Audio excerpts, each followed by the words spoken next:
Student, I am Shruti Gaur. Bioversity में आपका स्वागत है। तो जैसा कि लास्ट वीडियो में हमने बात की थी टोबैको मोज़ेक वायरस के बारे में, हमने उसका स्ट्रक्चर पढ़ा था और देखा था कि उससे कौन कौन से डिसीज फैलती हैं, हमने वो देखा था। तो आज की वीडियो में हम बात करेंगे माइकोप्लाज्मा के बारे में। ठीक है, माइकोप्लाज्मा क्या होता है? बैक्टीरिया होता है माइकोप्लाज्मा। तो इसके बारे में हम बात करने वाले हैं। तो जब हम किसी भी टॉपिक को लेते हैं, किसी भी वायरस को या बैक्टीरिया को लेते हैं, तो हम पहले देखते हैं कि उसे डिस्कवर किसने किया। तो इसे डिस्कवर किया था पाश्चर ने। ठीक है, साइंटिस्ट थे पाश्चर, उन्होंने माइकोप्लाज्मा के बारे में सबसे पहले बताया था। कब बताया था? 1843 में माइकोप्लाज्मा के बारे में सबसे पहले बताया था। अब एक और साइंटिस्ट थे, दोनों में रेड ले लिया है, नॉकार्ड एंड रॉक्स। इन्होंने क्या बताया था? इन्होंने प्योर कल्चर में सबसे पहले इसको ऑब्टेन किया था माइकोप्लाज्मा, मतलब इसको कल्चर कराया था। वो सबसे पहले माइकोप्लाज्मा को ऑब्टेन किया था, प्राप्त किया था। किसने? 1898 में। ठीक है, किसने? नॉकार्ड ने एंड रॉक्स ने।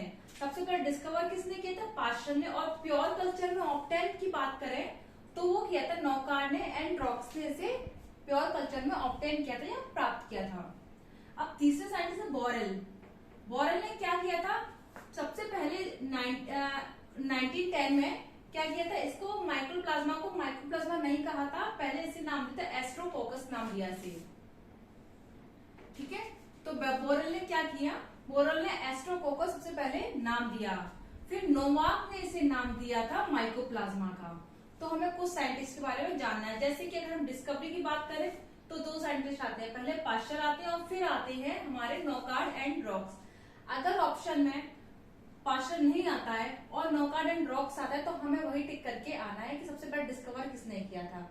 अगर ये आता पाश्चर आता है, ये नहीं है तो हमें क्या टिक करना है? पाश्चर। मतलब दोनों ही ऑप्शन सही है, दोनों ने इसे डिस्कवर किया था। ठीक है, और अगर दोनों नाम आ जाए, बोथ आ जाए, तो हमें बोथ पे टिक करना है। तो ये है इसकी डिस्कवरी के बारे में।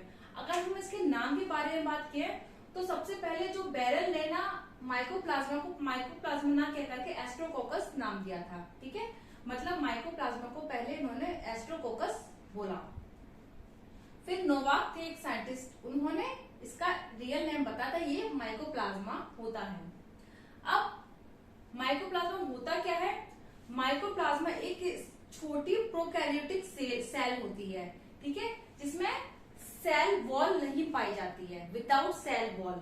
ठीक है, इसमें जैसे ये सेल मेम्ब्रेन दिख रही है, इसमें सेल वॉल नहीं पाई जा रही, तो प्रोकैरियोटिक सेल होती है।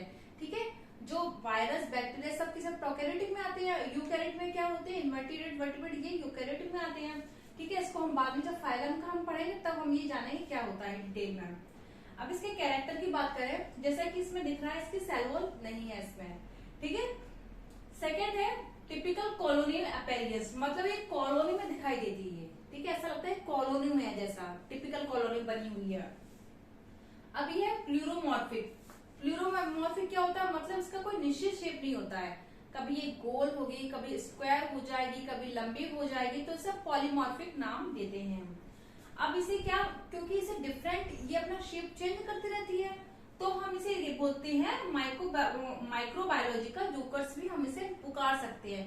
जैसे जोकर क्या करता है? कभी टोपी पहन लेता है, अपने नोज पे कुछ लगाता है, ईयर बड़े बड़े कर लेता है, तो हम इसे जोकर बुलाते हैं, क्योंकि वो अपना शेप के साथ खेलता रहता है। इसी प्रकार से ये जो माइकोप्लाज्मा, ये भी अपना शेप चेंज करते रहता है, कभी राउंड, कभी स्क्वायर, कभी लॉन्ग, इस टाइप का अपना शेप चेंज करते रहता है।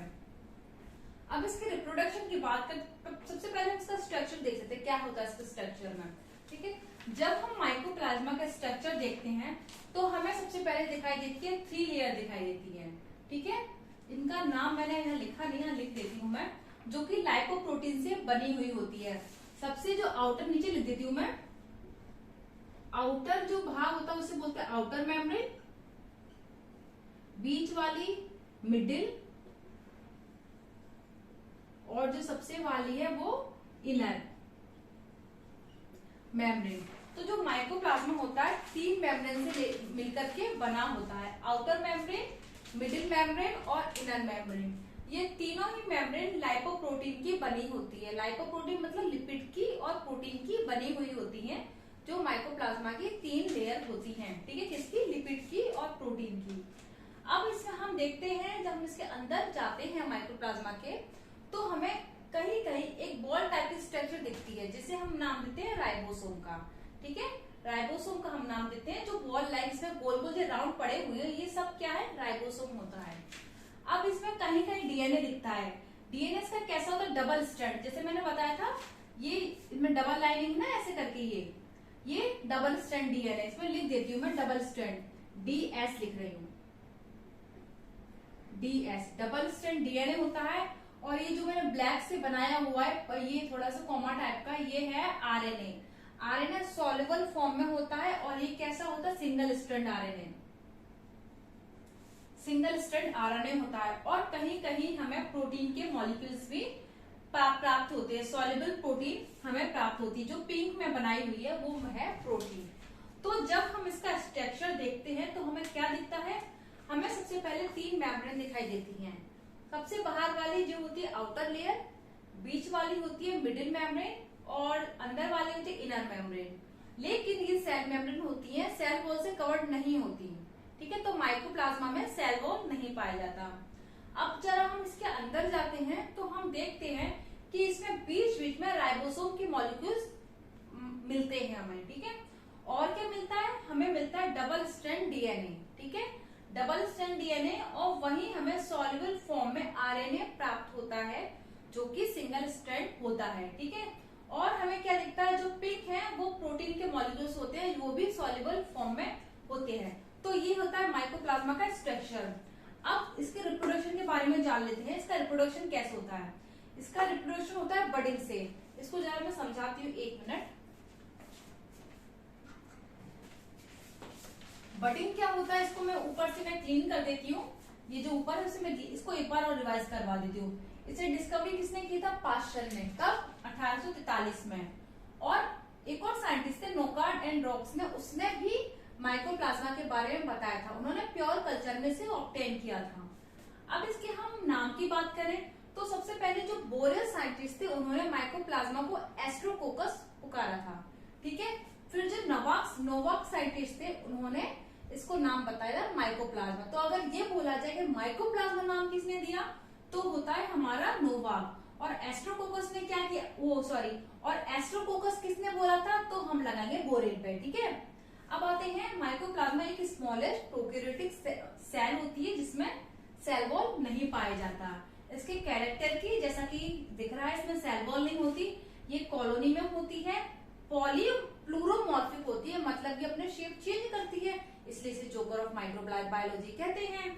अब इसके रिप्रोडक्शन की बात करते हैं। इसका रिप्रोडक्शन 3 तरीके से होता है। सबसे पहला होता है बडिंग, सेकेंड होता है फ्रेगमेंटेशन, और थर्ड होता है बाइनरी फ्यूजन। मैं जरा बडिंग समझा देती हूँ यहाँ पे।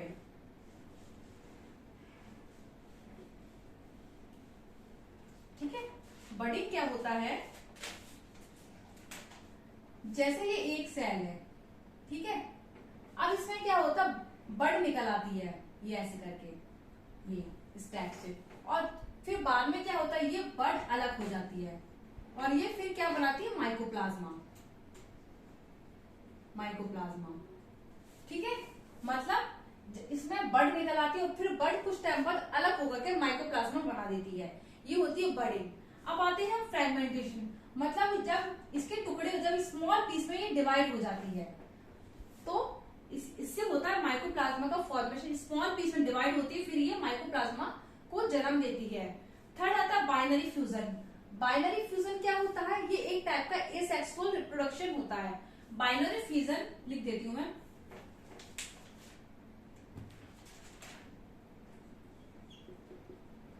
Binary fusion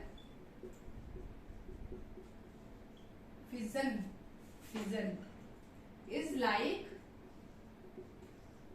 asexual reproduction।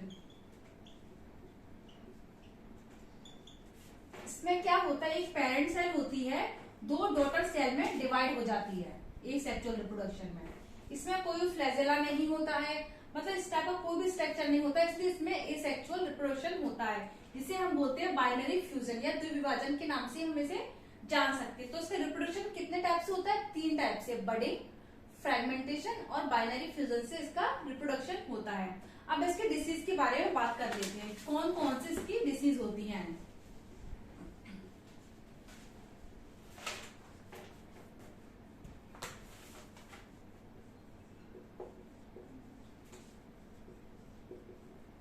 Disease क्या होती है, जो ब्रिंजल होता है इसकी लीफ बड़ी हो जाती है, ठीक है। क्या होता है, सॉरी, ब्रिंजल की जो लीफ होती है वो छोटी हो जाती है, लिटिल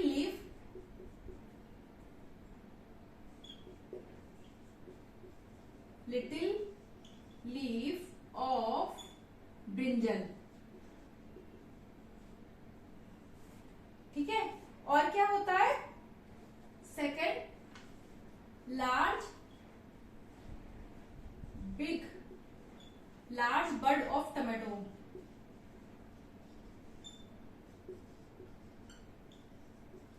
जो टमाटर होता है उसकी जो बड होती है वो लार्ज होते हैं, बड तो इसको हिंदी में बोलते हैं कलिका, वो इसकी बड़ी हो जाती है, तो इसकी डिसीज होती है, ब्रिंजल की जो पत्तियां होती है, बैगन की जो पत्तियां होती है वो छोटी हो जाती है, और टमाटर की जो कलिका होती है, बड होती है, वो बड़ी हो जाती है। किसके कारण होती है, माइकोप्लाज्मा के कारण।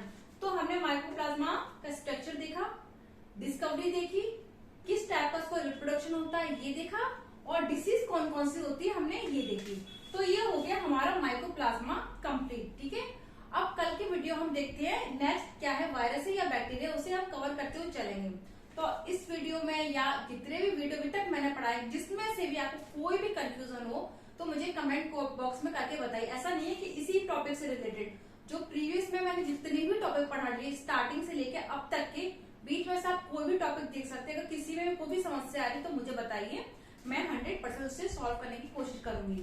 तो अगर ये वीडियो अच्छा लगता है तो please like, share and subscribe.